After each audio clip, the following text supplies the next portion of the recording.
Good evening, gentlemen. The battle in the Middle East is overshadowing everything else now.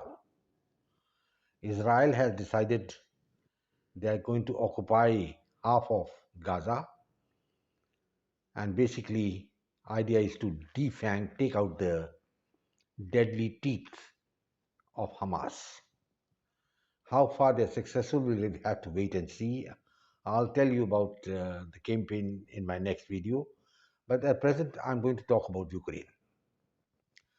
We have all forgotten about Ukraine, frankly, and forgetting that it's a place where you can light a matchbox and have a global conflagration.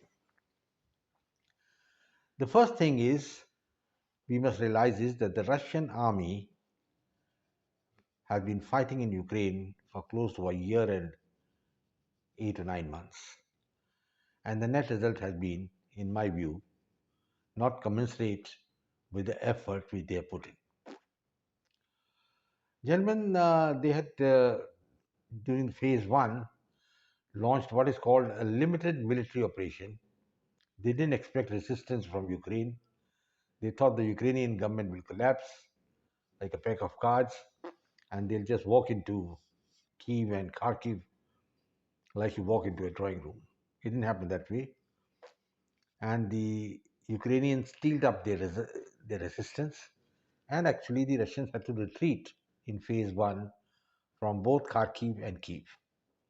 They regrouped, came back for a second assault, where they took some territory initially in the eastern region, that is the Donbass region. But that is at all. That is about all. What has happened after that is the Americans have come into this scheme of things and they have supplied the best of weaponry to Ukraine. And the net result is that Ukraine's resistance has stifled. But at the same time, Ukraine has not been able to throw the Russians out, so it's a bit of a stalemate which is going on. Now, that is a cause for worry as far as Russia is concerned, and even for America, because America would like the war to finish and finish it on a positive note in the sense that the Ukrainians have thrown the Russians out, and Biden could say, "Look, I won," and then he could go ahead for the 2024 election and win it. But easier said than done. It's not something that's going to happen that quickly, that fast. The Ukraine offensive in real terms failed. They couldn't get much of territory. And the Russians have brought in now their most sophisticated weapons, long range weapons, wrecked missiles, rockets, God knows what all. But all this has not given them victory. That is the point we must remember. They have not been able to defeat Ukraine. They have not been able to bring Ukraine onto its knees. And it will be a fallacy on the part of the Russians to say, well, all this is happening because America and the West give weapons to Ukraine. Well, this was known. America would have given weapons and sustenance and support to Ukraine in any case. They wanted to do it, and they did it. Now, that's a point which I think Vladimir Putin should have taken into account. And instead of thinking that he's going to win the battle straight away, it's not going to happen. Nothing happens straight away like that. Secondly, he must have appreciated the efficacy of the Russian army. Now, the Russian army had not really fought a war, a full scale war, after 1945.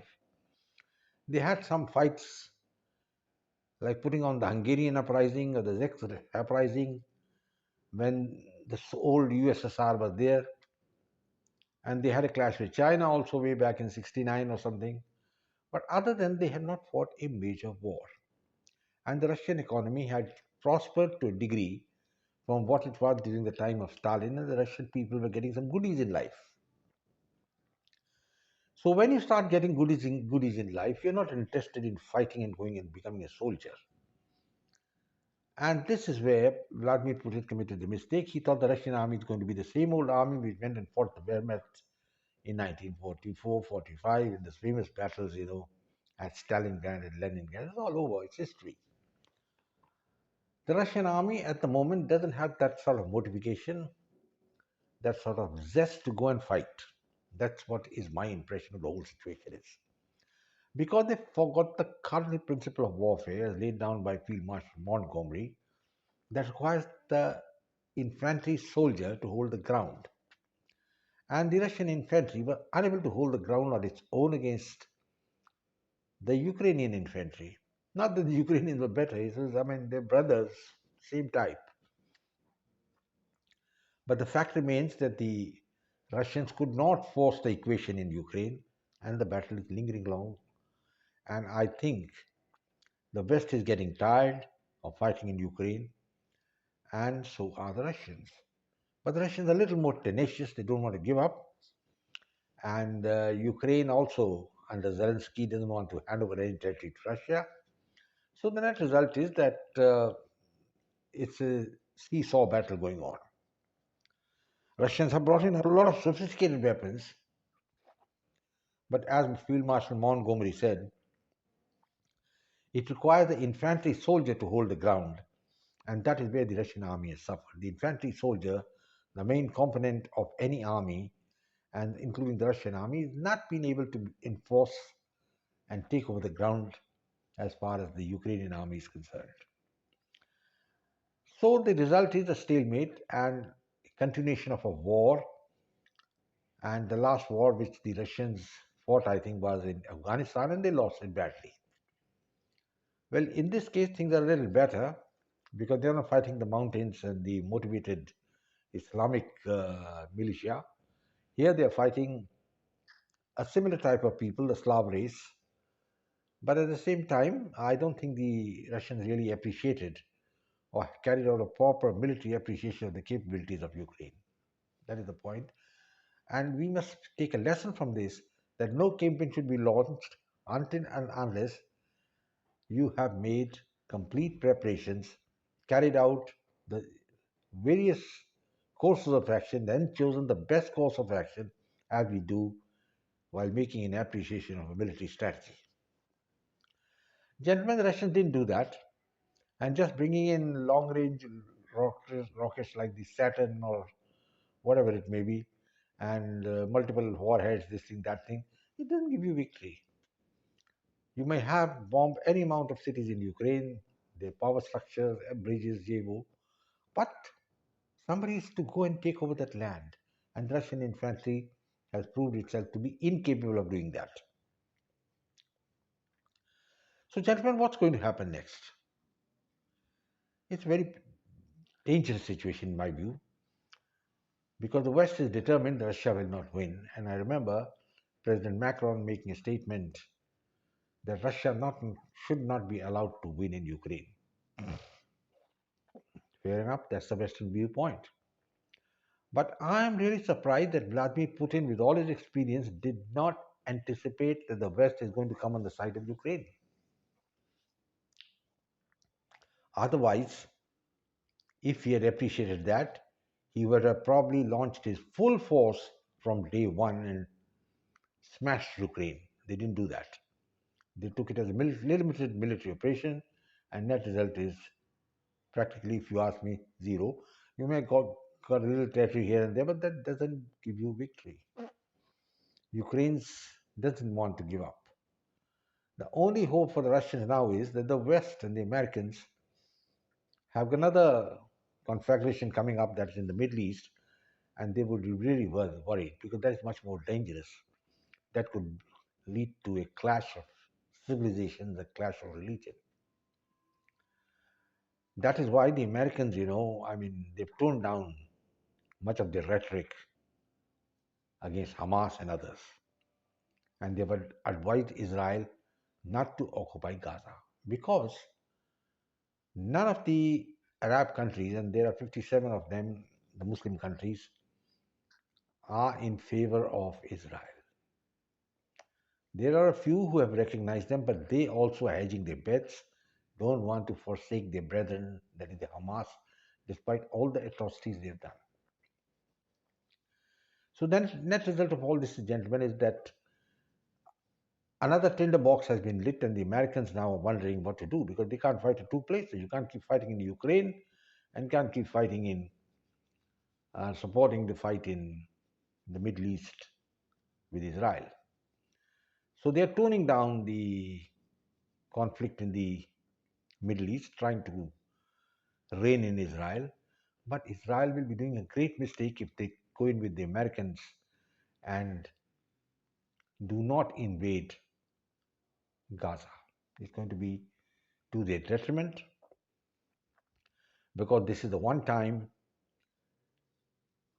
when they must act and smash Hamas. We'll have to see, gentlemen, what happens. I'll keep you posted. As far as the Ukraine conflict is concerned, it's a stalemate, and I think both sides are war weary, and maybe some sort of a ceasefire, maybe in the offing. But Zelensky is not going to agree to it, so we'll have to wait and see. As far as the battle with Hamas is concerned, I think it's be in the interest of Israel not to listen to the Americans and go and occupy the entire Gaza Strip and root out Hamas. That is the only way. Otherwise, if half measures are taken, Hamas is going to come back with them at them with a vengeance. I think, gentlemen, I've just discussed these two basic conflicts at the moment, and the situation is very dangerous. Any one of these two conflicts can just blow up. There could be a world war, and unfortunately, the world war in Europe would lead to the destruction of Western Europe, while a world war in the Middle East would lead to the destruction of the Islamic world, which is very sad. And America has got its hands full in both places, and they need a more dynamic president than Biden, who can really catch the bull by the horns and decide what's to be done. And the 2024 election is looming, so Biden probably is under great pressure. He has to deliver the goods, at least victory is either Ukraine or Israel or something like that. The only hope for Biden is if the Israelis launch a swift military campaign in the Gaza Strip and smash Hamas. But they've already wasted 10 days sitting over it, whether to invade Hamas or no, and giving all sorts of warnings and suggestions, cutting off electricity, water, and all that, medicines. All that is only to a point. It will not lead to the demise or the death of Hamas.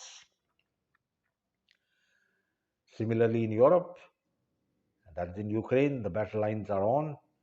The Russian infantry have to do much better than what they've done now, and they are also in serious problems. Well, gentlemen, I'll keep you posted of further developments of what will happen in the years, in the month, days to come. In the meanwhile, I will say please subscribe to my channel, share it to your friends, come back for more. I close now and wish you all the best. Jai Hind, glory to India, and look after yourself, take care, and come back again. Thank you.